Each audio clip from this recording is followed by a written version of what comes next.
Os 5 obstáculos mentais e sua superação. É um guia de estudo, compilado e traduzido por Nyanaponika Thera, com trechos do cânone e dos comentários. Introdução. A inabalável libertação da mente é a suprema meta na doutrina do Buda. Aqui, libertação significa a libertação da mente de todas as limitações, amarras e laços que amarram a roda do sofrimento, ao ciclo de renascimentos. Isso significa limpar a mente de todas as impurezas, remover todos os obstáculos que barram seu progresso da consciência mundana, Lokya, para a consciência supramundana, Lokutara Chitta, isto é, para o estado de Arahant. São muitos os obstáculos que bloqueiam o progresso no caminho espiritual, mas existem 5 em particular, conhecidos pelo termo em Pali, Nivarana, que são mencionados frequentemente nos textos budistas. Primeiro, desejo sensual, Kamachanda. Segundo, má vontade, Vyapada. Terceiro, preguiça e torpor, Tinamida. Quarto, inquietação e ansiedade, Udacha Kukucha. E quinto, a dúvida, Vichikiccha. Eles são chamados de obstáculos porque bloqueiam e envolvem a mente de várias formas, obstruindo seu desenvolvimento. De acordo com os ensinamentos budistas, o desenvolvimento espiritual é duplo, através da tranquilidade, Samatha Bhavana, e através do insight, Vipassana Bhavana. A tranquilidade é ganha através da completa concentração da mente durante os estados de absorção meditativa, ou seja, jhanas. Para alcançar tais estados, a superação dos 5 obstáculos, pelo menos temporariamente, é uma condição preliminar. É justamente nesse contexto de se atingir os jhanas que o Buda menciona os 5 obstáculos em seus discursos.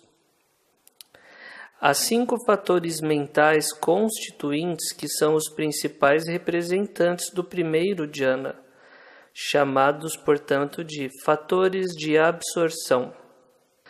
De acordo com os comentários, cada um dos 5 obstáculos é especificamente prejudicial a um desses fatores, impedindo seu desenvolvimento e refinamento requerido para os jhanas.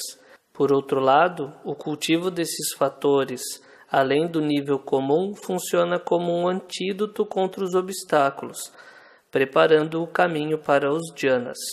Nesse texto é indicada a relação entre esses 2 grupos de 5 na seção com o título do obstáculo correspondente. Não somente os jhanas, mas também os níveis menores de concentração são bloqueados pelos 5 obstáculos. Além desses estados superiores de desenvolvimento mental, qualquer tentativa sincera de se ter visão clara e um modo de vida puro será seriamente afetada pela presença dos 5 obstáculos. Essa influência generalizada e danosa dos 5 obstáculos revela uma necessidade urgente de se diminuir o poder deles através de esforços contínuos. Ninguém deve acreditar que é suficiente prestar atenção nos obstáculos somente durante os momentos em que se está sentado para a meditação. Esse esforço de última hora para suprimir os obstáculos raramente terá êxito, a não ser que seja auxiliado pela dedicação prévia durante a vida diária.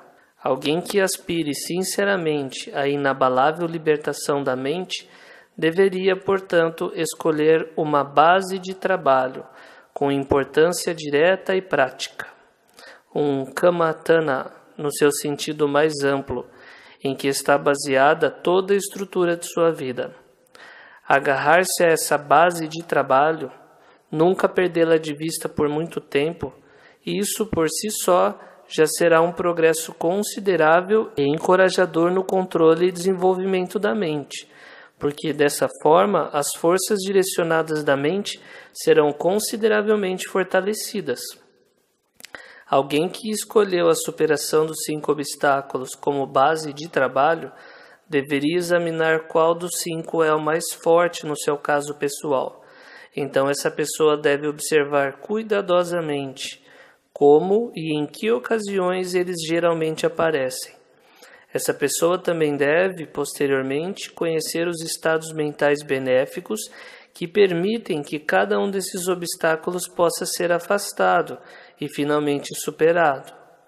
Também deve-se examinar a própria vida em busca de oportunidades para desenvolver essas qualidades, que nas páginas seguintes foram indicadas sob as faculdades espirituais, Indriya, os fatores de absorção e os fatores da iluminação. Em alguns casos foram adicionados temas de meditação, o que irá ajudar na superação dos respectivos obstáculos. Entretanto, para um mundano, ou seja, um puttujana, somente uma suspensão temporária e enfraquecimento parcial dos obstáculos pode ser alcançado. A final e completa erradicação só ocorre ao se alcançar os estágios do despertar, ou Ariyamaga. A dúvida é eliminada no primeiro estágio, o caminho de entrar na correnteza. O desejo sensual, a má vontade e a ansiedade são eliminados no terceiro estágio, o caminho de não retorno, Anagami Maga. A preguiça, torpor e a inquietação são eliminados no caminho do Arahant. A recompensa da batalha contra os obstáculos não é somente limitada a tornar possível uma concentração meditativa mais superficial ou profunda, mas também todo passo dado no enfraquecimento desses obstáculos nos leva para mais perto dos estágios do despertar, onde a superação dos obstáculos é inabalável. Apesar da maior parte dos textos que seguem, traduzidos dos discursos do Buda e dos comentários, se dirigirem aos monges, eles também são muito válidos para aqueles que vivem em família. Assim como os antigos mestres diziam, o bico é mencionado aqui como um exemplo daqueles dedicados de verdade à prática do ensinamento. Qualquer um que siga tal prática se inclui no termo bico. Os 5 obstáculos. Eu vou ler um trecho de um sutta do Anguttara Nikaya, da coleção dos 5, é o número 51. Esses 5 são obstáculos, obstruções, corrupções da mente, enfraquecedores da sabedoria. Quais 5? O desejo sensual é um obstáculo, uma obstrução, uma corrupção da mente, enfraquecedor da sabedoria. A má vontade, a preguiça e o torpor, a inquietação e a ansiedade, a dúvida é um obstáculo, uma obstrução, uma corrupção da mente, enfraquecedora da sabedoria.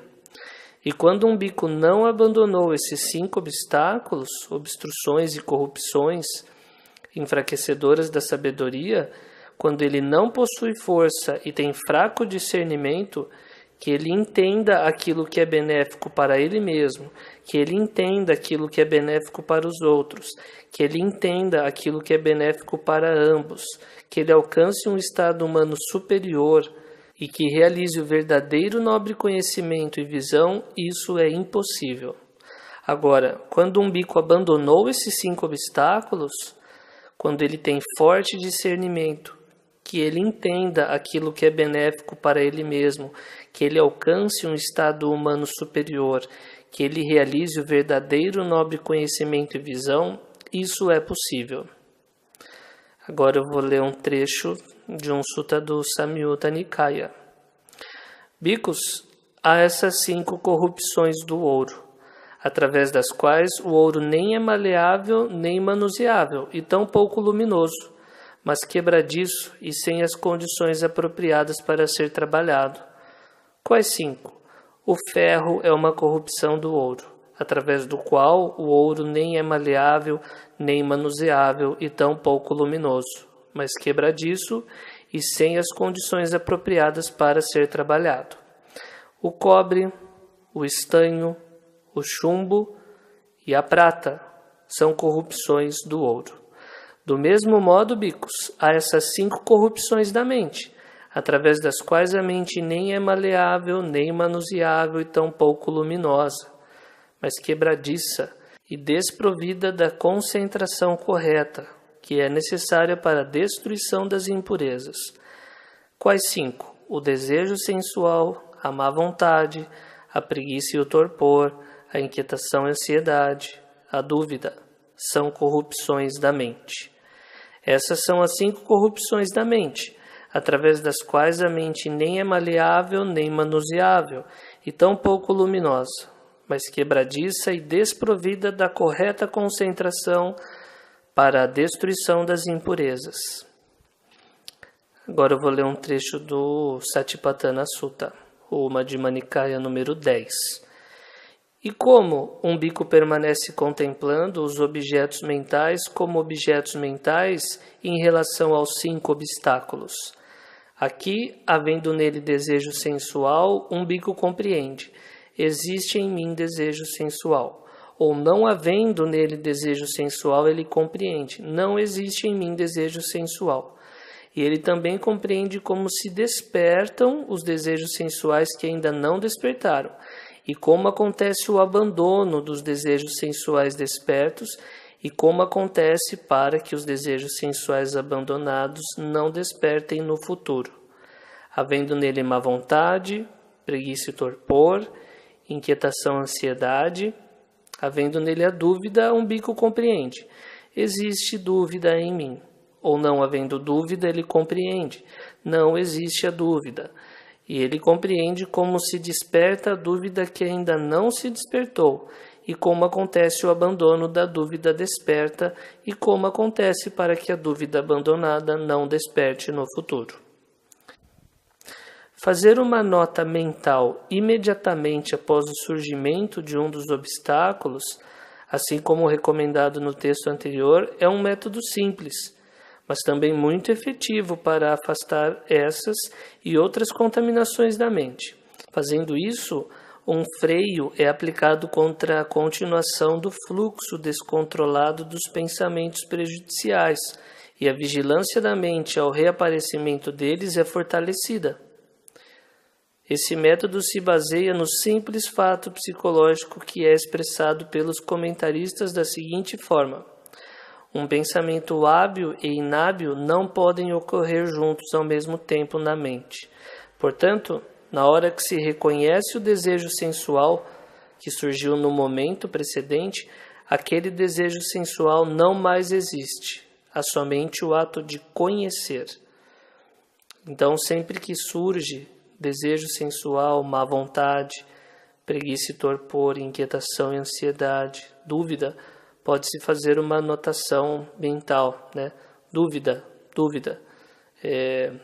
raiva, desejo, para estar cada vez mais atento a esses obstáculos. Os obstáculos individualmente. Vou ler um trechinho de um sutta do Samyutta Nikaya. Bicos, tal como este corpo, sustentado pelo alimento, subsiste na dependência do alimento e não subsiste sem alimento, assim também os 5 obstáculos, sustentados pelo alimento, subsistem na dependência do alimento e não subsistem sem alimento. Então agora o mestre vai enumerar o alimento e a esfomeação de cada um desses 5 obstáculos. O alimento do desejo sensual. Há, Bicos, o sinal da beleza. Dar com frequência atenção sem sabedoria para isso. Esse é o alimento para o surgimento do desejo sensual que ainda não surgiu, ou para o crescimento e incremento do desejo sensual, uma vez que este tenha surgido. A esfomeação do desejo sensual. Há, Bicos, o sinal da repulsa. Dar com frequência atenção com sabedoria para isso, essa é a esfomeação que previne o surgimento do desejo sensual que ainda não surgiu e evita o crescimento e incremento do desejo sensual uma vez que já tenha surgido. 6 coisas levam ao abandono do desejo sensual: aprender a meditar em objetos repulsivos, dedicar-se à meditação nos aspectos repulsivos, guardar as portas dos sentidos, moderação no comer, apoio de amigos admiráveis e conversa apropriada. Naquele que está dedicado à meditação em objetos repulsivos, a repulsão com relação a objetos belos é firmemente estabelecida. Esse é o resultado.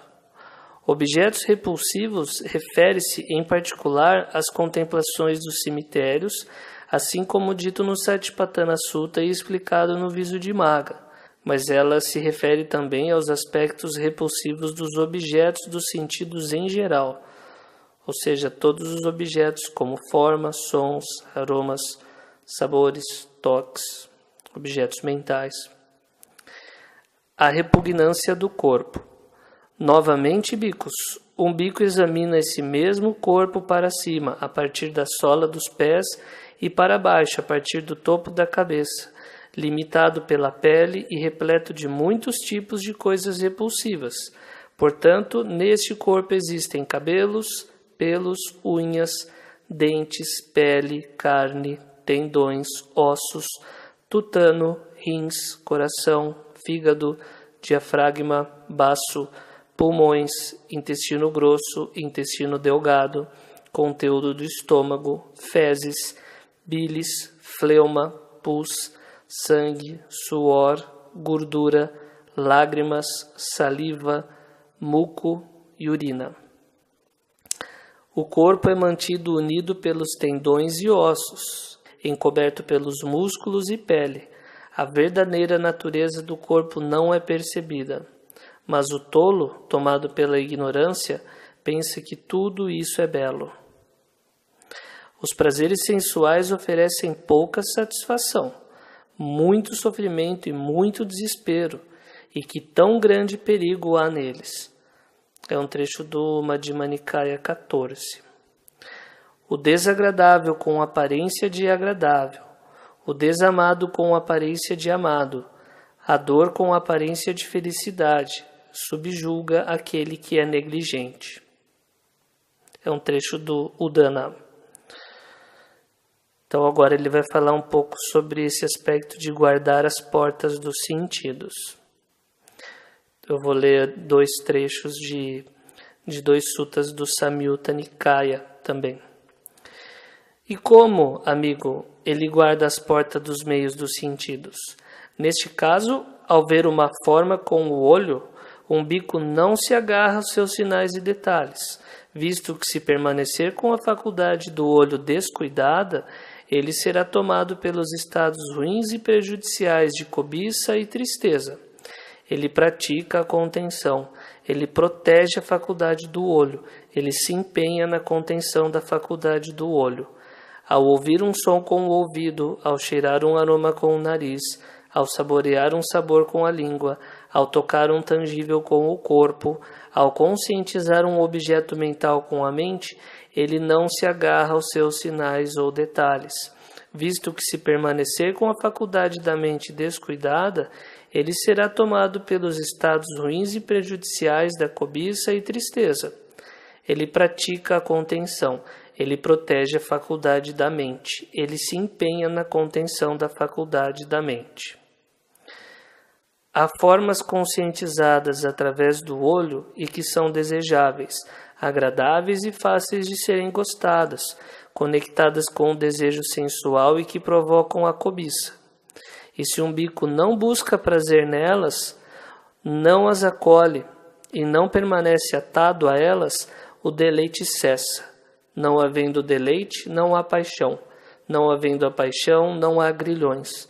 Libertado do grilhão do deleite, esse bico é chamado aquele que vive só.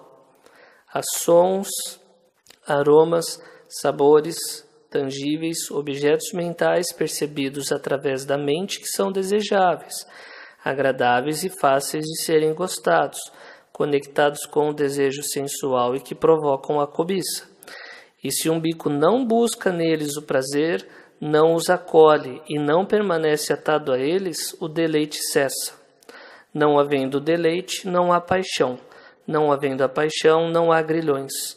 Libertado do grilhão do deleite, esse bico é chamado aquele que vive só.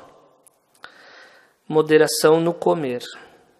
É um trecho padrão que aparece no Madhyama Nikaya número 2, o Sabhasava, e no Madhyama Nikaya número 39. Refletindo de maneira sábia, ele não usa os alimentos esmolados nem para diversão, nem para embriaguez, tampouco com o objetivo de embelezamento e para ser mais atraente, somente com o propósito de manter a resistência e continuidade deste corpo, como forma de dar um fim ao desconforto e para auxiliar a vida santa, considerando, dessa forma darei um fim às antigas sensações de fome, sem despertar novas sensações de comida em excesso, e serei saudável e sem culpa, e viverei em comodidade. Apoio de amigos admiráveis. Aqui se refere em particular a amigos que são experientes e que podem servir de exemplo e ajuda na superação do desejo sensual, especialmente nas meditações em objetos repulsivos, mas também se aplica à amizade admirável em geral. Essa mesma explicação é válida para os outros obstáculos, fazendo as devidas substituições. Há um trecho do Samyutta Nikaya, o Buda dizendo para a venerável Ananda: não diga isso, Ananda. Isso é toda a vida santa. Ananda, isto é a vida santa, ou seja, ter pessoas admiráveis como bons amigos, companheiros e camaradas. Quando um bico tem pessoas admiráveis como bons amigos, companheiros e camaradas, é de se esperar que ele desenvolva e se dedique ao nobre caminho óctuplo. Conversa apropriada. Aqui se refere em particular à conversa sobre a superação do desejo sensual, especialmente sobre meditações em objetos repulsivos. Entretanto, também se aplica a toda conversa que ajude alguém a progredir no caminho. Essa mesma explicação é válida para os outros obstáculos, fazendo as devidas substituições. Quando um bico está assim, se a sua mente se inclinar para a conversa, ele decide: essa conversa é baixa, vulgar, grosseira, ignóbil, não traz benefício, não conduz ao desencantamento, não conduz ao desapego, à cessação, à paz, conhecimento direto, à iluminação e nibbana. Isto é, conversas sobre reis, ladrões, ministros de Estado, exércitos, alarmes e batalhas, comidas e bebidas, roupas, mobília, ornamentos e perfumes, parentes, veículos, vilarejos, vilas, cidades, mulheres e heróis, as fofocas das ruas, contos dos mortos, contos da diversidade, discussões filosóficas do passado e do futuro, a criação do mundo e do mar, e falar sobre a existência ou não das coisas. Desse tipo de conversa eu não participo. Dessa forma ele possui plena consciência daquilo. Mas ele decide: aquelas conversas que tratam da obliteração, que favorecem a libertação da mente, que conduz ao completo desencantamento, desapego, cessação, paz, conhecimento direto, iluminação e nibbana, isto é, conversas sobre o querer pouco, satisfação, afastamento, distanciamento, aprender a despertar a energia, virtude, concentração, sabedoria, libertação, conhecimento e visão da libertação. Desse tipo de conversa eu participo. Dessa forma ele possui plena consciência daquilo. É um trecho do Madhyama Nikaya 122. As seguintes coisas também são úteis para superar o desejo sensual: unificação da mente, que em Pali é ekagata, que é um dos fatores dos jhanas. Atenção plena, que aparece tanto nas faculdades espirituais, também aparece nos 7 fatores da iluminação. Suponha, Brahmani, uma tigela com água misturada com tinta vermelha, amarela, azul ou laranja. Se um homem com boa visão examinasse o reflexo da sua face, ele não a perceberia e não a veria como na verdade ela é. Do mesmo modo, quando alguém permanece com a mente obcecada pelo desejo sensual, mesmo os mantras que estão sendo recitados há muito tempo não vêm à mente, sem falar naqueles que não estão sendo recitados. Então agora é sobre a alimentação e a esfomeação da má vontade. Esse segundo obstáculo normalmente é traduzido como má vontade, mas pode ser entendido como aversão, raiva, irritação. O alimento da má vontade. É um trecho do Samyutta Nikaya. Há bicos o sinal do repulsivo. Dar com frequência atenção sem sabedoria para isso, esse é o alimento para o surgimento da má vontade que ainda não surgiu, ou para o crescimento e incremento da má vontade, uma vez que esta tenha surgido. E a esfomeação da má vontade. Há bicos a libertação da mente através do amor-bondade. Dar com frequência atenção com sabedoria para isso, essa é a esfomeação que previne o surgimento da má vontade que ainda não surgiu e o crescimento da má vontade uma vez que esta tenha surgido. Desenvolva a meditação do amor-bondade, pois quando você desenvolve a meditação do amor-bondade, toda a má vontade será abandonada. Desenvolva a meditação da compaixão, pois quando você desenvolve a meditação da compaixão, toda crueldade será abandonada. Desenvolva a meditação da alegria altruísta, pois quando você desenvolve a meditação da alegria altruísta, todo descontentamento será abandonado. Desenvolva a meditação da equanimidade, pois quando você desenvolve a meditação da equanimidade, toda a aversão será abandonada.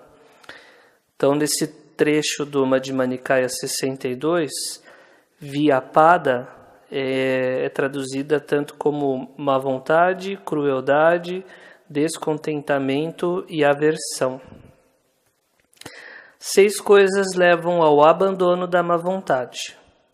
Aprender a meditar sobre o amor-bondade, dedicar-se à meditação de amor-bondade, reflexão, 5º, apoio de amigos admiráveis e 6º, conversa apropriada. Então essa 4ª prática que leva ao abandono, que eu mencionei ser a reflexão frequente da forma a seguir. Estando com raiva de outra pessoa, o que nós podemos fazer a ela? Nós podemos destruir as virtudes e boas qualidades dela? Ter raiva com relação ao outro é o mesmo que uma pessoa, querendo golpear outra, pegar com as mãos brasas incandescentes, ou um anzol de ferro, ou excrementos. E da mesma forma, se a outra pessoa estiver com raiva de você, o que ela pode fazer a você? Ela pode destruir suas virtudes e boas qualidades? Da mesma forma como um presente recusado ou como um punhado de poeira jogado contra o vento, a raiva dela irá cair sobre sua própria cabeça. As seguintes coisas também são úteis para superar a má vontade. Êxtase, que é um dos fatores dos jhanas, convicção, que seria a primeira faculdade espiritual, e equanimidade, dos 7 fatores da iluminação. Suponha, Brahmani, uma tigela com água sendo aquecida ao fogo, com a água borbulhando. Se um homem com boa visão examinasse o reflexo da sua face, ele não a perceberia e não a veria como na verdade ela é. Do mesmo modo, quando alguém permanece com a mente obcecada pela aversão, mesmo os mantras que estão sendo recitados há muito tempo não vêm à mente, sem falar naqueles que não estão sendo recitados. Então, o Buda usa o símile da água com relação aos prazeres sensuais com tintura. E no caso da má vontade, como se estivesse fervendo, né? Preguiça e torpor. O alimento da preguiça e torpor. Há bicos a letargia, o espreguiçamento, a sonolência após a refeição e a preguiça mental. Dar com frequência atenção sem sabedoria para isso, esse é o alimento para o surgimento da preguiça e torpor que ainda não surgiram, ou para o crescimento da preguiça e torpor uma vez que tenha surgido. A esfomeação da preguiça e torpor. Hábicos, o elemento do estímulo, o elemento do empenho, o elemento do esforço. Dar com frequência atenção com sabedoria para isso, essa é a esfomeação que previne o surgimento da preguiça e torpor que ainda não surgiram e evita o crescimento da preguiça e torpor uma vez que tenham surgido. Com satisfação, eu deixaria a carne e o sangue do meu corpo secar, deixando só pele, tendões e ossos, se eu não tiver atingido o que pode ser atingido através da firmeza humana, da energia humana, do esforço humano. Não haverá nenhum relaxamento na minha energia. É um trecho do Madhya Nikaya número 70. 6 coisas que levam ao abandono da preguiça e torpor. Saber que comer em excesso é uma das suas causas. Trocar a postura do corpo. Focar-se na percepção da luminosidade. Ficar ao ar livre. Apoio de amigos admiráveis e conversa apropriada. As seguintes coisas também são úteis na superação da preguiça e torpor. Primeiro, contemplação da morte. Hoje o esforço tem que ser feito. Amanhã a morte poderá vir. Quem sabe? Segundo, percepção do sofrimento naquilo que é impermanente. Quando um bico com frequência cultiva a percepção do sofrimento naquilo que é impermanente, uma aguçada percepção de perigo e temor é estabelecida nele em relação à letargia, preguiça, negligência, desatenção, como em relação a um assassino com a espada levantada. Terceiro, alegria altruísta. Desenvolva a meditação da alegria altruísta, pois quando você desenvolve a meditação da alegria altruísta, todo descontentamento será abandonado. Quarto, contemplação da jornada espiritual. Tenho de seguir o caminho pelo qual os Budas silenciosos e os grandes discípulos caminharam, mas esse caminho não pode ser seguido por uma pessoa indolente. É um trecho do Visuddhimagga. Quinto, contemplação sobre a grandeza do mestre. A completa aplicação da energia era elogiada por meu mestre. Ela é incomparável em suas instruções e uma incomparável ajuda para todos nós. Ele é respeitado por praticar o Dhamma que ele descobriu, não por outra razão. Sexto, contemplação sobre a grandeza da herança. Eu tenho de tomar posse da grande herança, conhecida como o bom Dhamma, mas uma pessoa indolente não pode fazê-lo. Sétimo, como estimular a mente. Como alguém deve estimular sua mente no momento em que for necessária a estimulação? Se devido à lentidão na aplicação da sabedoria ou devido ao não atingimento da felicidade e tranquilidade, a mente de alguém está desmotivada, então esta pessoa deveria fazer surgir a energia através da reflexão em 8 objetos meditadores. Esses 8 são nascimento, decaimento, doença e morte, o sofrimento nos mundos miseráveis, o sofrimento do passado enraizado na roda da existência, o sofrimento do futuro enraizado na roda da existência, o sofrimento do presente enraizado na busca por alimento. Oitavo, como superar a sonolência. Certa vez o abençoado disse ao venerável Mahamoggallana: "Você está cabeceando, Moggallana? Você está cabeceando?" "Sim, venerável senhor."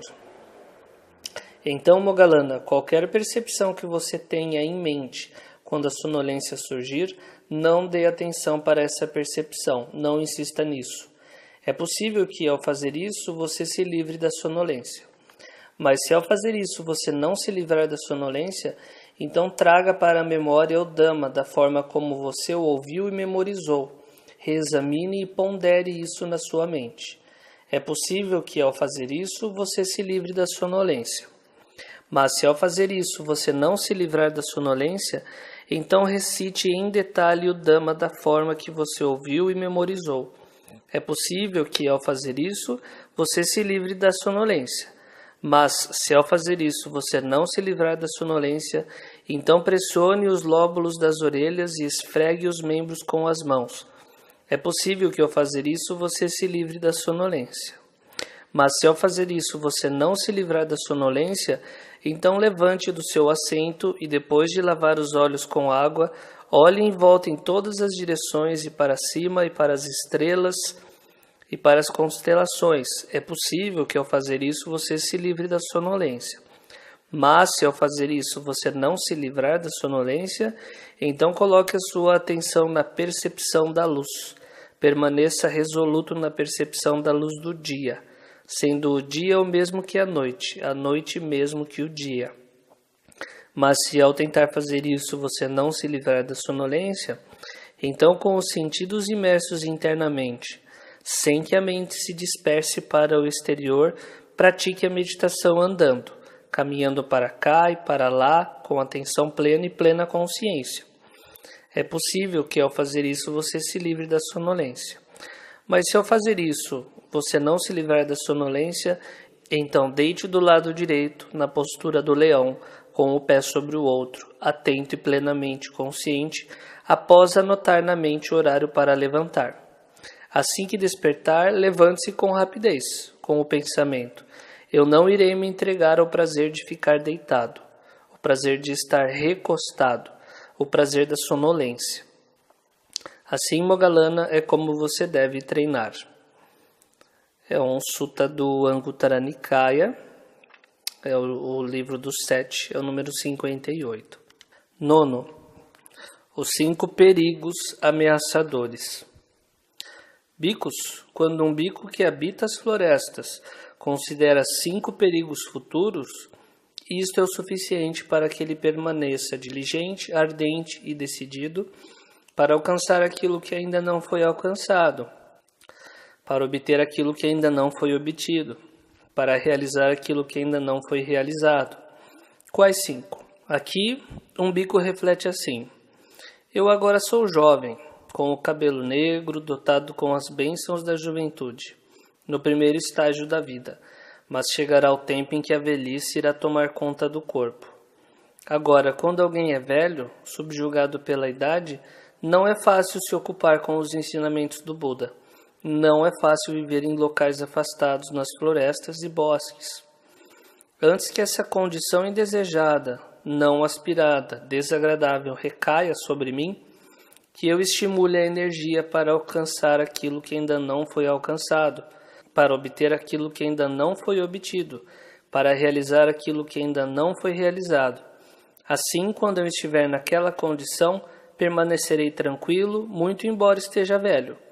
Esse é o primeiro perigo futuro que, considerado por um bhikkhu, é o suficiente para que ele permaneça diligente, ardente e decidido, para alcançar aquilo que ainda não foi alcançado, para obter aquilo que ainda não foi obtido, para realizar aquilo que ainda não foi realizado.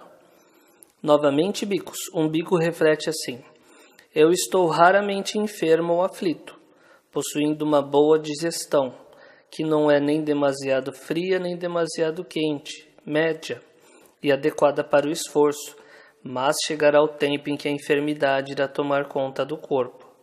Agora, quando alguém é enfermo, subjugado pela enfermidade, não é fácil se ocupar com os ensinamentos do Buda.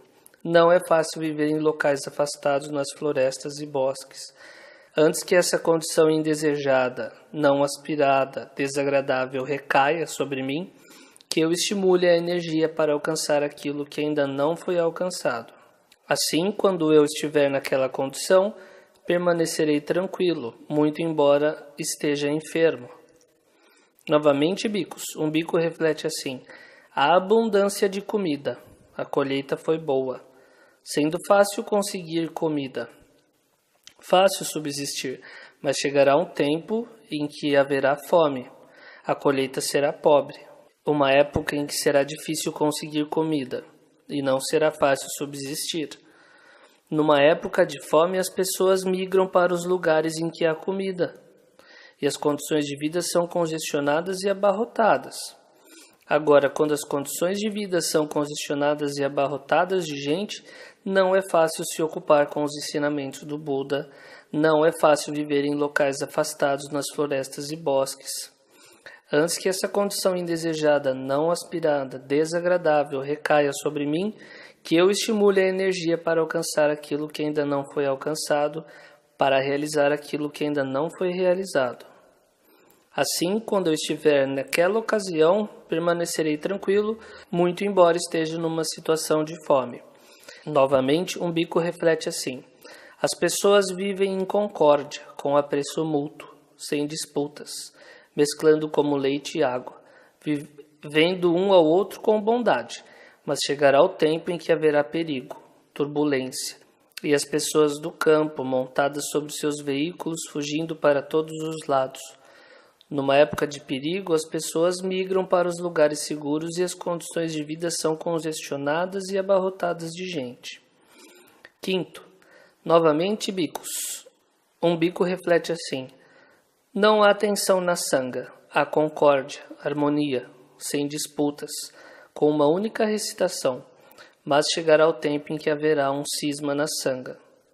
Agora, quando há um cisma na sanga, não é fácil se ocupar com os ensinamentos do Buda. Não é fácil viver em locais afastados nas florestas. Antes que essa condição indesejada recaia sobre mim, que eu estimule a energia para realizar aquilo que ainda não foi realizado. As seguintes coisas também são úteis na superação da preguiça e torpor: pensamento aplicado, que é vitaka, que é um dos fatores dos jhanas; energia, que é uma das faculdades espirituais; e investigação dos fenômenos, energia e êxtase, dos 7 fatores da iluminação. Numa ocasião, bicos, em que a mente ficar letárgica, é inoportuno desenvolver o fator da iluminação da tranquilidade, o fator da iluminação da concentração e o fator da iluminação da equanimidade. Por quê? Porque a mente está letárgica, bicos, e é difícil estimulá-la com essas coisas.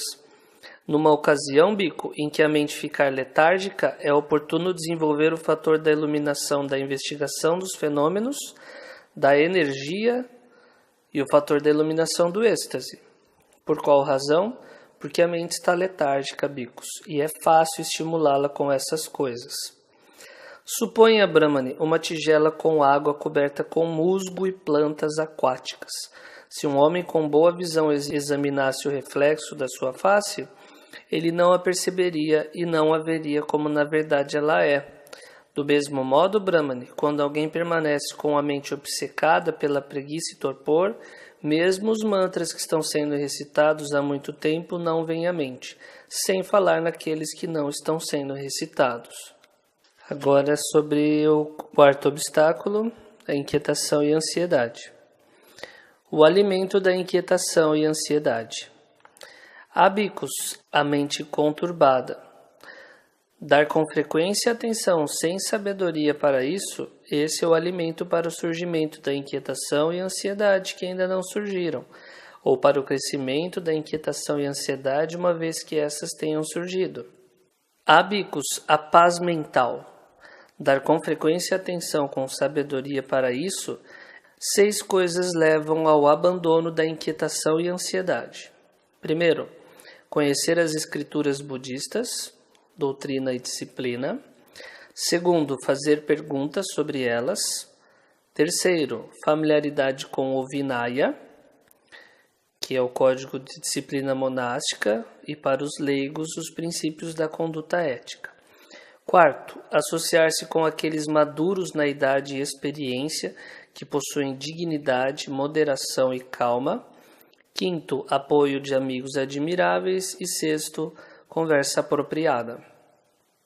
As seguintes coisas também são úteis na superação da inquietação e ansiedade: concentração, samadhi, tranquilidade e equanimidade. Numa ocasião, bhikkhus, em que a mente ficar excitada, é inoportuno desenvolver o fator da iluminação da investigação dos fenômenos, fator da iluminação da energia, fator da iluminação do êxtase. Por qual razão? Porque a mente está excitada, bhikkhus, e é difícil acalmá-la com essas coisas. Numa ocasião, bhikkhus, em que a mente ficar excitada, é oportuno desenvolver o fator da iluminação da tranquilidade, da concentração, da equanimidade. Por qual razão? Porque a mente está excitada, bhikkhus, e é fácil acalmá-la com essas coisas. Suponha uma tigela com água sendo agitada pelo vento, cheia de ondulações. Se um homem com boa visão examinasse o reflexo da sua face, ele não a perceberia e não a veria como na verdade ela é. Do mesmo modo, Brahmani, quando alguém permanece com a mente obcecada pela inquietação e ansiedade, mesmo os mantras que estão sendo recitados há muito tempo não vêm à mente, sem falar naqueles que não estão sendo recitados. O alimento da dúvida. Há, bhikkhus, coisas que são a base da dúvida. Dar com frequência atenção sem sabedoria para essas coisas, esse é o alimento para o surgimento da dúvida. Há, bhikkhus, qualidades mentais que são hábeis e inábeis, benéficas e prejudiciais, superiores e inferiores, claras e escuras. Dar com frequência atenção com sabedoria para isso, essa é a esfomeação que previne o surgimento da dúvida. As seguintes coisas também são úteis na superação da dúvida: firme convicção no Buda, no Dhamma e na Sangha, pensamento sustentado, que é vichara, que é um dos fatores do jhana, sabedoria, que é uma das faculdades espirituais, e investigação dos fenômenos, que é Dhamma Vichaya, que é o segundo fator da iluminação, dos bojjhangas. Suponha, Brahmani, uma tigela com água que está túrbida, agitada com lodo, colocada num lugar escuro. Se um homem com boa visão examinasse o reflexo da sua face, ele não a perceberia e não a veria como na verdade ela é.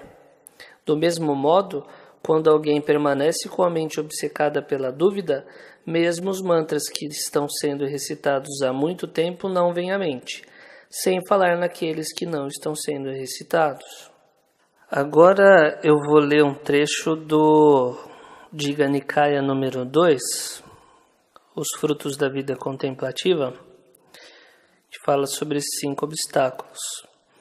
Dotado desse nobre agregado da virtude, dessa nobre contenção das faculdades sensoriais, dessa nobre atenção plena e plena consciência, ele procura um local isolado, na floresta, à sombra de uma árvore, uma montanha, uma ravina, uma caverna em uma encosta, um espaço aberto, uma cabana vazia. Depois de esmolar alimentos, após a refeição, ele senta com as pernas cruzadas, com o corpo ereto, e coloca atenção plena à sua frente. Abandonando o desejo sensual, ele permanece com a mente livre do desejo sensual. Ele purifica a sua mente do desejo sensual. Abandonando a má vontade, ele permanece com a mente livre de má vontade, com compaixão pelo bem-estar de todos os seres vivos. Ele purifica a sua mente da má vontade. Abandonando a preguiça e o torpor, ele permanece livre da preguiça e do torpor, perceptivo à luz, atento e plenamente consciente. Ele purifica sua mente da preguiça e do torpor. Abandonando a inquietação e a ansiedade, ele permanece calmo, com a mente em paz. Ele purifica sua mente da inquietação e da ansiedade. Abandonando a dúvida, ele assim permanece tendo superado a dúvida, sem perplexidades em relação a qualidades mentais hábeis. Ele purifica a mente da dúvida. Suponha que um homem, tomando um empréstimo, invista no seu negócio. Os seus negócios vão bem, ele paga a dívida e sobra algo para sustentar a sua esposa. O pensamento lhe ocorreria: antes tomei um empréstimo, investi no meu negócio, agora o meu negócio foi bem. Eu paguei a dívida e sobrou algo para sustentar minha esposa. Por causa disso, ele experimentaria alegria e felicidade. Agora, suponha que um homem se enferme, com dores e seriamente doente. Ele não tolera comida e não há força no seu corpo. Conforme o tempo passa, ele finalmente se recupera dessa enfermidade. Ele tolera comida e a força no seu corpo. O pensamento lhe ocorreria: antes eu estava doente, agora estou recuperado daquela doença. Eu tolero a minha comida, a força no meu corpo. Por causa disso, ele experimentaria alegria e felicidade. Agora, suponha que um homem está na prisão. Conforme o tempo passa, ele finalmente é libertado dessa prisão, são e salvo, sem perda de patrimônio. O pensamento lhe ocorreria: antes eu estava na prisão, agora eu estou livre, são e salvo. Agora, suponha que um homem é um escravo, sujeito a outros, incapaz de ir onde queira. Conforme o tempo passa, ele finalmente é libertado daquela escravidão. Por causa disso, ele experimentaria alegria e felicidade. Agora, suponha um homem carregando dinheiro e mercadorias que estivesse viajando por uma estrada em uma região desolada. Conforme o tempo passa, ele finalmente sai daquela região são e salvo. Por causa disso, ele experimentaria alegria e felicidade. Da mesma forma, quando esses 5 obstáculos não são abandonados, o bico os considera como uma dívida, uma enfermidade, uma prisão, a escravidão, uma estrada desolada. Porém, quando esses 5 obstáculos são abandonados, ele os considera como não ter dívida, ter boa saúde, estar livre da prisão, livre da escravidão, estar num lugar com segurança. Vendo que os obstáculos foram abandonados por ele, ele fica satisfeito. Satisfeito, o êxtase surge. Com o êxtase, o corpo se acalma. Com o corpo calmo, ele sente felicidade. Sentindo felicidade, sua mente fica concentrada. Então, um bico afastado dos prazeres sensuais, afastado das qualidades não hábeis, entra e permanece no primeiro dhyana, que é caracterizado pelo pensamento aplicado e sustentado, com êxtase e felicidade nascidos do afastamento. Ele permeia, impregna, cobre e preenche o corpo com êxtase e felicidade nascidos do afastamento. E depois ele entra e permanece no segundo, terceiro e quarto dhyana. O texto do Sutta diz: da mesma forma, quando esses 5 obstáculos não são abandonados, o bico os considera como uma dívida, uma enfermidade, uma prisão, uma escravidão, uma estrada em uma região desolada. Aqui o Buda compara o não abandono do obstáculo do desejo sensual com o estar endividado, o não abandono da má vontade com o estar doente e assim por diante. Esses símiles devem ser entendidos da seguinte forma. Primeiro, desejo sensual. Há um homem que se endividou, mas que agora está falido. Neste caso, se os credores falarem duramente ou pedirem que ele pague a dívida, ele não poderia retaliar e acabaria tendo de tolerar essa situação. É devido à dívida que ele tem de tolerar isso. Da mesma forma, se um homem está com a mente preenchida de desejo sensual por uma outra pessoa, ele vai cheio de desejos pelo objeto de desejo e se apega a ele. Mesmo que esta pessoa fale duramente com ele, o irrite ou até mesmo o golpeie, ele terá de tolerar tudo isso. É devido ao desejo sensual que ele tem de tolerar isso. É dessa forma que o desejo sensual pode ser comparado com estar endividado. Segundo, a má vontade. Se um homem sofre de uma doença que cause náusea e recebe até mesmo mel ou açúcar, ele não irá desfrutar do sabor. Ele vai rapidamente vomitar, reclamando: é amargo, é amargo. Da mesma forma, se alguém tem temperamento raivoso e é censurado por seu professor ou preceptor, que querem o bem dele, ele não aceita o conselho dele, dizendo: vocês me atormentam demais. Ele irá deixar a comunidade ou irá embora perambular. Assim como as pessoas que sofrem de uma doença não desfrutam do sabor do mel e do açúcar, aquele que tem a doença da raiva não vai desfrutar do sabor do ensinamento do Buda, que consiste da felicidade dos estados de absorção meditativa. É dessa forma que a má vontade se assemelha à doença. Terceiro, a preguiça e o torpor. Uma pessoa foi mantida na cadeia durante um dia de festividades e, devido a isso, não pôde ver nem o começo, nem o meio e nem o fim das festividades. Se ele for libertado no dia seguinte e ouvir pessoas dizendo: "Oh, como foi prazeroso o festival de ontem, aquelas danças, canções", ele não irá dar nenhuma resposta. E por quê? Porque ele mesmo não aproveitou o festival. Da mesma forma, mesmo se o mais eloquente discurso no Dhamma for dado, um bico dominado pela preguiça e torpor não saberá o começo, meio ou fim. Se depois do discurso ele ouve elogios, como foi agradável ouvir o Dhamma, como foi interessante o tópico e como os símiles foram bem colocados, ele não poderá dizer nada. E por que não? Porque devido à sua preguiça e torpor ele não aproveitou o discurso. Inquietação e ansiedade. Se um escravo que quer desfrutar de um festival, mas ouve de seu senhor: "Vá rapidamente para tal e tal lugar, existe trabalho urgente para se fazer. Se você não o fizer, eu irei cortar suas mãos e pés, orelhas e nariz." Ouvindo isso, esse escravo vai fazer rapidamente o que lhe foi ordenado e não irá desfrutar de nenhuma parte do festival. Isso ocorre porque ele é dependente dos outros. Da mesma forma, um bico deve ser um bom conhecedor do Vinaya. Ele deve interromper seu isolamento e purificar sua conduta. Deve ir a um bom conhecedor do Vinaya. Assim, ele não poderá desfrutar da felicidade originada do isolamento, porque ele é afetado pela inquietação e ansiedade. É dessa forma que a inquietação e a ansiedade podem ser comparados à escravidão. Quinto, a dúvida. Um homem viajando pelo deserto, sabendo que os viajantes podem ser saqueados ou mortos por ladrões, ao menor ruído de um graveto ou pássaro, ele se torna ansioso e cheio de medo, pensando: "Os ladrões apareceram." Ele vai dar poucos passos e depois, tomado pelo medo, parar e continuar dessa forma. Ou ele pode até se virar de costas, parando mais frequentemente que andando. Somente com grandes esforços e dificuldades que ele vai chegar a um local seguro.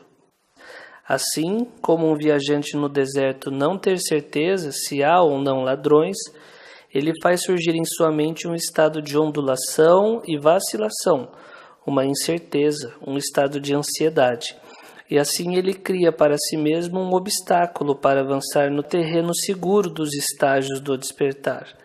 É dessa forma que a dúvida pode ser comparada com um viajante no deserto. Primeiro, o abandono do desejo sensual. Da mesma forma, um bico reflete: o desejo sensual é uma causa de obstruções.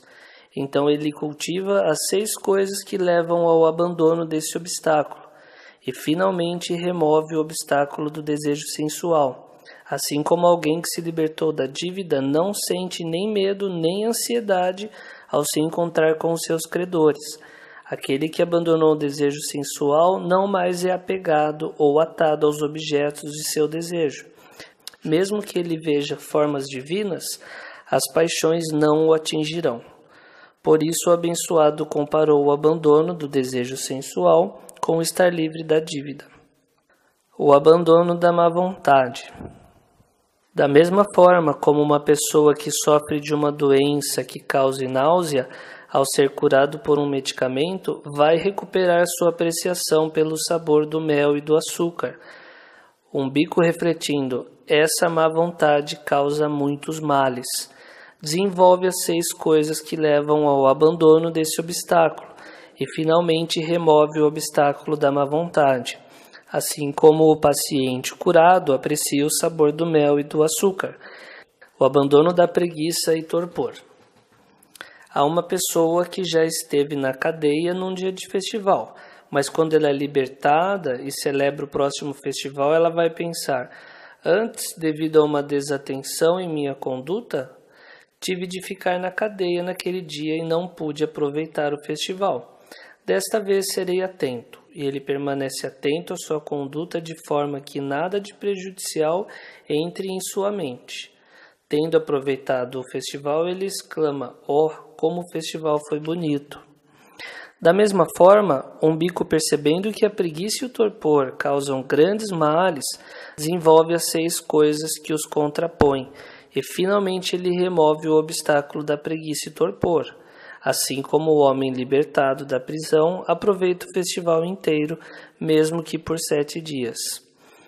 O abandono da inquietação e da ansiedade. Há um escravo que, com a ajuda de um amigo, paga uma certa quantia ao seu senhor e se torna um homem livre, podendo então fazer o que quiser. Da mesma forma, Umbico, percebendo a grande obstrução causada pela ansiedade e inquietação, cultiva as 6 coisas que os contrapõem, e finalmente abandona o obstáculo da inquietação e da ansiedade. E depois de abandoná-los, ele é comparável a um homem verdadeiramente livre, podendo fazer aquilo que ele quiser. O abandono da dúvida. Há um homem forte que, com a sua bagagem na mão, bem armado e acompanhado, viaja numa região desolada. Se os ladrões o vissem de longe, eles fugiriam rapidamente. Atravessando com segurança a região desolada e chegando a um local seguro, ele se alegrará. Da mesma forma, Umbico, vendo que a dúvida é uma causa de grandes males, cultiva as 6 coisas que servem como antídoto e finalmente abandona a dúvida. Assim como um homem forte, armado e bem acompanhado, considerando os ladrões em número menor, assim como a grama no solo, ele sairá da região desolada e chegará a um local seguro. Similarmente, Umbico, tendo atravessado a região desolada da conduta incorreta, finalmente chegará a um estado de suprema segurança, o estado imortal Nibbana. Por isso, o abençoado comparou o abandono da dúvida com o chegar a um local seguro. Então, como este é um texto um pouco longo e com bastante instruções importantes, eu vou fazer um resumo, então um pequeno sumário. 6 coisas que levam ao abandono do desejo sensual. Primeiro, aprender a meditar em objetos repulsivos. Segundo, dedicar-se à meditação nos aspectos repulsivos. Terceiro, guardar as portas dos sentidos. Quarto, moderação no comer. Quinto, apoio de amigos admiráveis. E sexto, conversa apropriada. O que também ajuda ao abandono do desejo sensual é a unificação da mente e a atenção plena. 6 coisas que levam ao abandono da má vontade. Aprender a meditar sobre o amor-bondade. Dedicar-se à meditação do amor-bondade. Terceiro, refletir que se é herdeiro e dono das suas próprias ações. Quarto, reflexão. Quinto, o apoio de amigos admiráveis. E sexto, conversa apropriada. O que também ajuda a superar a má vontade seria o êxtase, a convicção e a equanimidade. 6 coisas que levam ao abandono da preguiça e torpor. Saber que comer em excesso é uma das suas causas. Segundo, trocar a postura do corpo, focar na percepção da luminosidade, ficar ao ar livre, apoio de amigos admiráveis e conversa apropriada. As seguintes coisas também são úteis na superação da preguiça e torpor. Primeiro, a contemplação da morte. Segundo, a percepção do sofrimento naquilo que é impermanente. Terceiro, a alegria altruísta. Quarto, contemplação da jornada espiritual. Quinto, contemplação sobre a grandeza do mestre. Sexto, contemplação sobre a grandeza da herança. Sétimo, como estimular a mente.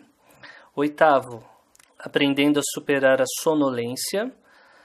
E nono, os 5 perigos ameaçadores, que seria a velhice, a enfermidade, a falta de comida, a falta de concórdia e com relação à tensão na sanga, né? As seguintes coisas também são úteis na superação da preguiça e torpor: pensamento aplicado, energia, investigação dos fenômenos e êxtase. 6 coisas levam ao abandono da inquietação e ansiedade: conhecer as escrituras budistas, fazer perguntas sobre elas, familiaridade com o código de disciplina monástica ou, para os leigos, dos princípios da conduta ética. Quarto, associar-se com aqueles maduros na idade e experiência que possuem dignidade, moderação e calma. Quinto, apoio de amigos admiráveis. Sexto, conversa adequada. As seguintes coisas também são úteis na superação da inquietação e ansiedade: concentração, tranquilidade e equanimidade. 6 coisas levam ao abandono da dúvida: conhecer as Escrituras, fazer perguntas sobre elas, familiaridade com o código de disciplina, firme convicção no Buda, no Dhamma e na Sangha, apoio de amigos admiráveis e conversa adequada. Além disso, as seguintes coisas também são úteis na superação da dúvida: pensamento sustentado, sabedoria e investigação dos fenômenos.